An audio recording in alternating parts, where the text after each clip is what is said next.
correct something because I was announcing him all the time as Sprite Mods. But this is Jeroen, and his nickname is Sprite, and his website is Sprite Mods. So this is Sprite, aka Jeroen, or the other way around. He's going to talk about a very cool hack or cheat, what he did, and it's very cool. So may I have a big hand for Jeroen.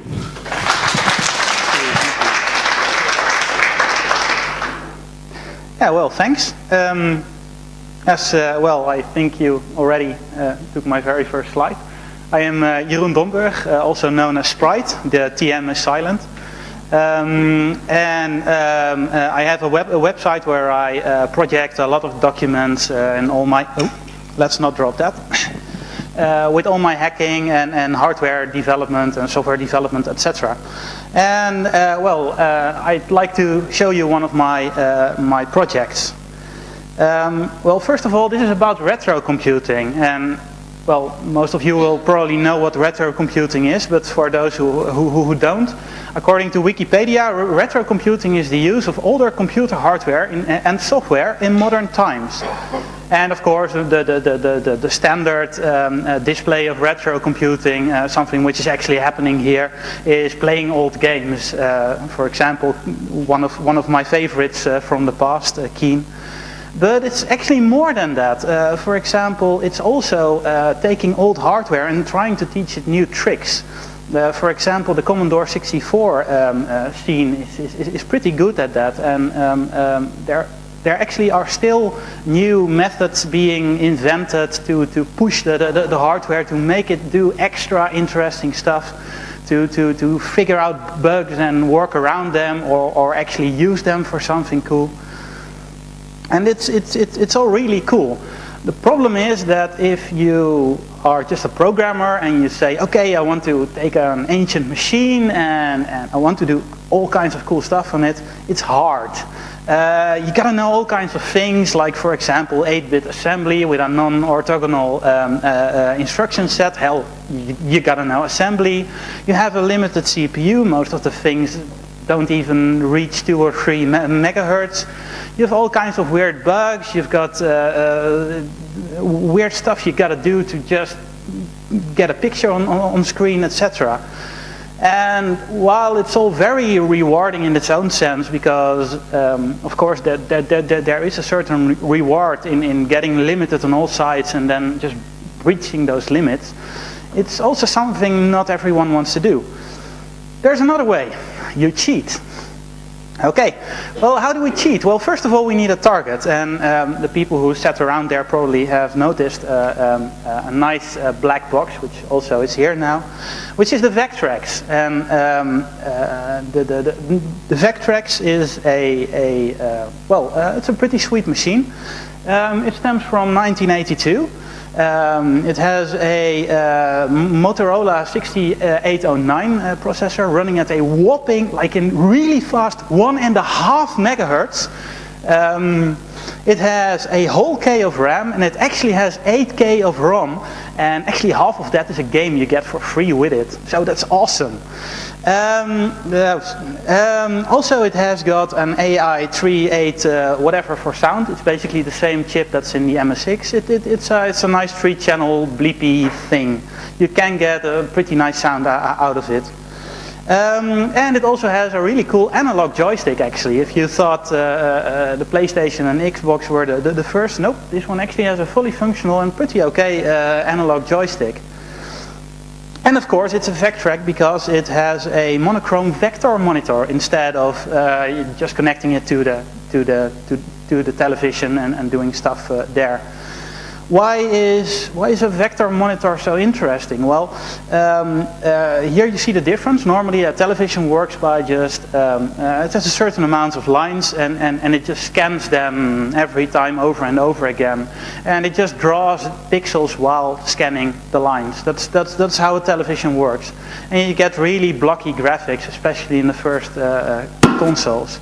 On the other hand, you have the vector monitor, and instead of going only left to right, etc., you can take the beam and just move it anywhere you want. And because the video hardware in the Vectrex actually is mostly analog, you get really crisp lines without the staircase effect you have when you try to draw lines on a raster graphics thing. So, okay, back to the Vectrex. Just to give you an indication of how old this thing is and what you can expect from it, it's part of the second generation of video game consoles. It's the bit that started with the Atari 2600, which you probably all know. It also encompasses the Intellivision, the ColecoVision, and the Atari 5200, and, well, of course, the Vectrex. And unfortunately, it all ended a year later because of the big video game crash of 1983. You probably have heard of Atari dumping heaps and heaps of ET cartridges into a landfill because they couldn't sell any of them.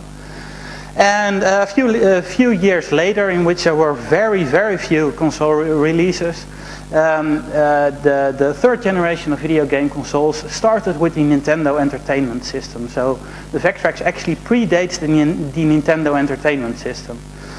Okay, just to show you, just to give you an indication of how all those consoles look like, I've ripped a few screenshots of the internet. For example, this is the Atari 2600 with Pitfall displayed, which is a pretty nice game, and it's really colorful, etc. for an Atari 2600. Then you've got the Intellivision, and you can see that the display is more complex, and you've got more colors and more shapes, etc. Also the Atari 5200, which which came out in the same year as the Vectrex. And finally, you have the Vectrex, and just to show you what it can do, I've recorded myself playing a few games, pretty badly, and I'll try to show you now, if I can get this thing full screen.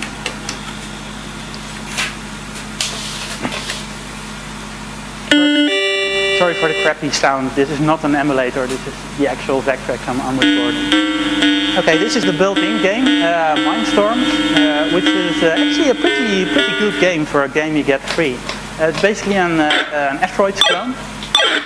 You get all kinds of mines that pop into the image, and you gotta shoot them all. And as you can see, it can get pretty frantic, and well.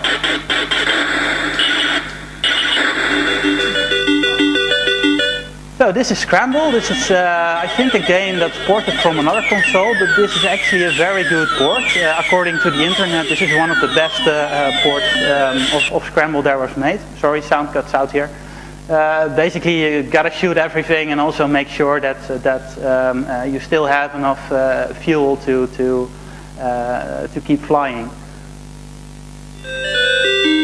This is Badland, which is actually, you also had vector monitors in arcades, and I think this is one of the games they licensed from Cinematronics, I think, who made big vector arcade games.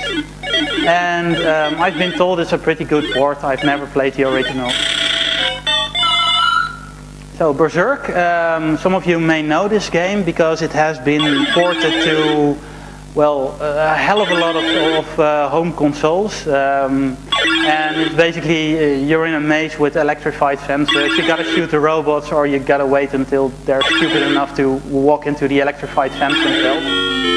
Hyper Chase, which is actually pretty nice because it uses the vector capability to do pseudo 3D graphics, pseudo 3D.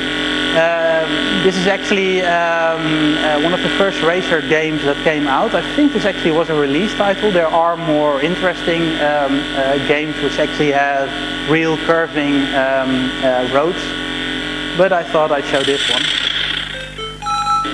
Finally, Spike. This is a bit later cartridge, and it's interesting because it has digitized sounds, which is pretty nice. I mean, I think the cartridge is like 8K or something, so And it's a platformer. I think it's the only platformer for the Vectrex game. It's pretty nice. Unfortunately, I suck there. So, okay, now you have an idea of how it all looks like. Now I gotta find my mouse again. It's there. Okay, well, first of all, I need something to actually allow the Vectrex to execute my programs.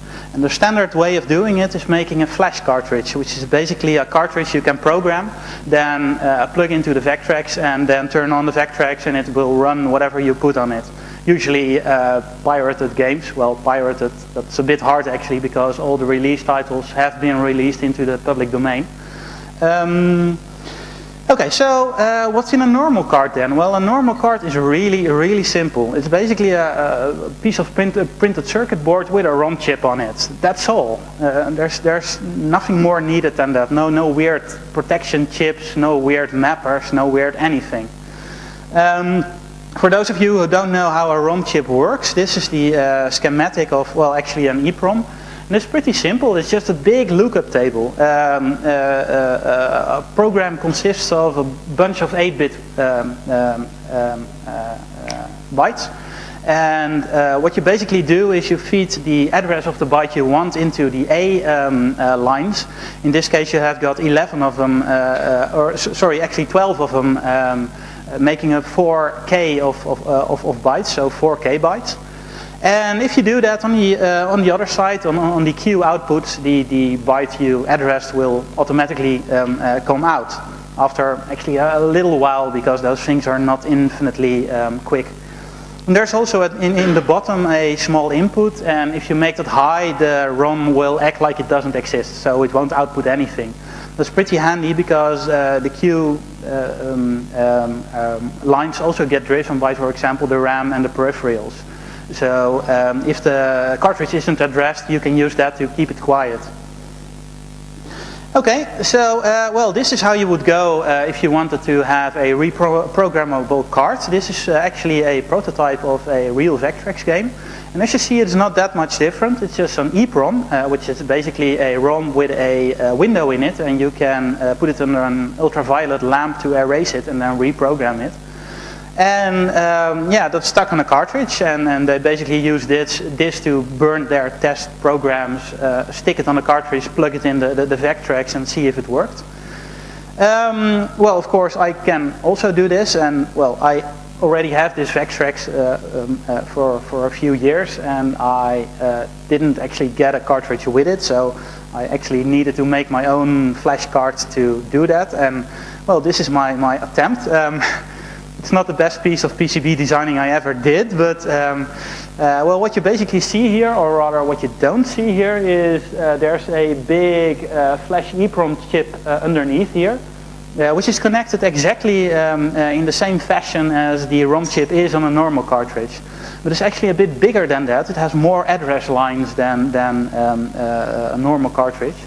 So you have these dip switches, which you can then use to choose which part of the bigger flash ROM is shown to the Vectrex. So what you do is basically you take multiple games, you stack them together, you burn them inside your big flash EEPROM, and then you can use the dip switches to select which game you get to choose. So that's a really bare bones but working flash cartridge. And this is actually something that has been done many times. If you take any well, reasonably old console, check out the flash cartridges that have been home-brewn for it. Chances are large you see a dip switch on there to select the game, because they all work the same way. Of course, you can make flash cartridges that are more advanced but still work in the same way. For example, this is one that looks a hell of a lot better. It actually has two flash EEPROMs, because you can store more games then. Those are those two. And it also has a bit of RAM, because some cartridges have more RAM on them. and it uses a bit of programmable logic here. And what the programmable logic thing basically is just a bunch of software dip switches. What happens is that as soon as you plug it in, all the dip switches are on 0, and the thing will load the very first cartridge. And the very first cartridge is a menu cartridge. It's just a nice menu you can use to choose which game you want. Then the menu cartridge will tell the card, okay, I want you to reset the VEC tracks, or it'll do it by itself. When that's happened, I want you to set the virtual dip switches to this certain number. And well, this chip will do that, and you'll see the game you've chosen. So, and basically a hell of a lot of flashcards where you can use a menu to choose your game work this way. Of course, this is all interesting, but as you saw, those were a hell of a lot of chips, and you needed to make a different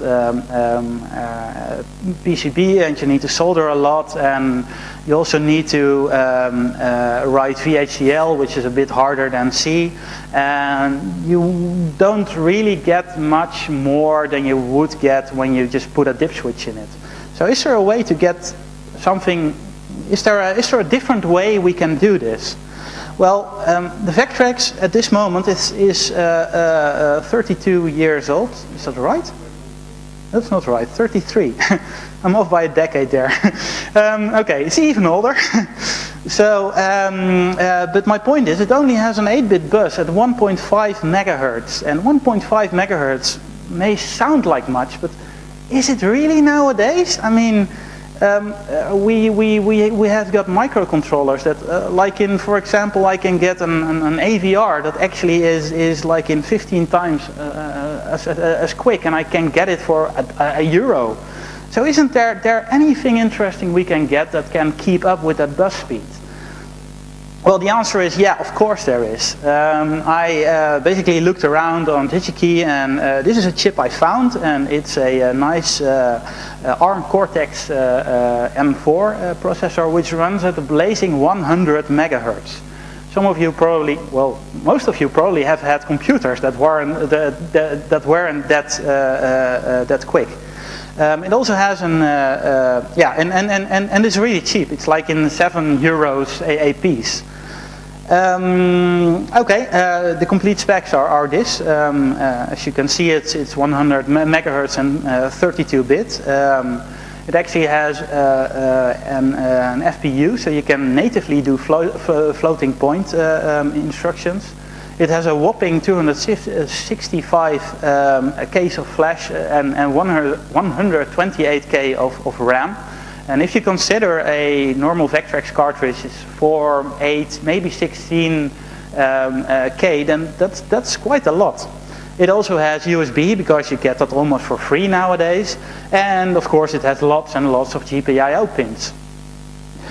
So, of course, now I want to build the flash card using this. Well, what do I want? What do I need to buy before I can make a flash card? Well, of course, I want the chip itself. I also want to have USB connector, because it's in there anyway, and I can use it to program the chip without actually needing an external programmer, so that's pretty useful. I also want some flash. Of course, the thing has half a K of internal flash, but I want to store like in every single Vectrex game that has been made for it, so that's not enough. No, I need more. And of course I also need some power for the processor, because nowadays most parts this quick are 3.3 volts, so I need a regulator yeah, I need some logic to make the 5 volt Vectrex interface with the processor.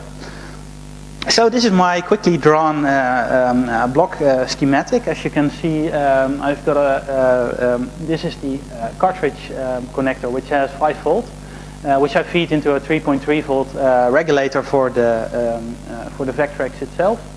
The address lines and an extra line that's also sometimes used as an address line, plus a handshake line are fed into the processor directly.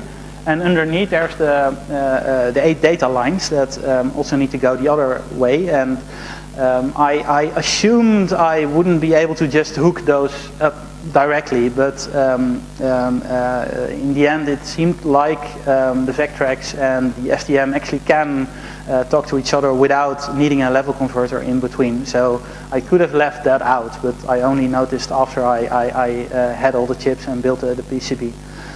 And well, of course there's a small crystal, and because I want to store every single Vectrex game, I need a huge, whopping, gigantic amount of 16 whole megabytes of storage.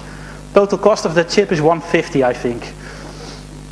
So, well, I designed a PCB in GEDA PCB. That thing is not made to be pronounced. And I sent it off to China to let it get manufactured. And I got a few back and I populated them. And well, this is the end result, the back and the front. So just to show you what's where, well, on the, actually this is the back. You have the mini USB connector, you have a 3.3 volt low drop regulator. Of course, in the middle you have the processor itself. Then there's the level converter, which I bodged in. And that's, oh, and there's a yellow jumper here, which looks pretty large, but that's because the cartridge is pretty small. Like I have it here, it's not that big. Yeah, there's a jumper where you can switch it to programming mode. So if you plug in the USB connector, then you can reprogram the microcontroller. And on the other side there is an 8 megahertz crystal, there's the 16 whole megabytes of flash, huge chip, and there's a NOR gate I seem to need.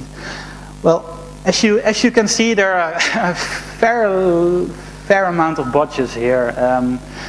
Some of them because I made this printed circuit board in a hurry because I wanted to send it along with some other PCBs I needed to get manufactured. And partially because of oversights. Okay, the bodges. Basically, there are a few wires that are hardware optimizations. In the end, it ended up to be more useful in software to route every address line to one GPIO port instead of just putting them all over the place. Then there's the question of the end card pin, which is a pin on the cartridge connector of the Vectrex. And if you look at all the documents, you see this pin, and it's really handy because it actually goes low as soon as the Vectrex wants a byte from the cartridge, specifically from the cartridge. So that's something you can really easily use if you try to build something like this. Unfortunately, no actual produced cartridge ever used it, and in the later versions of the Vectrex, they just decided not to implement it anymore.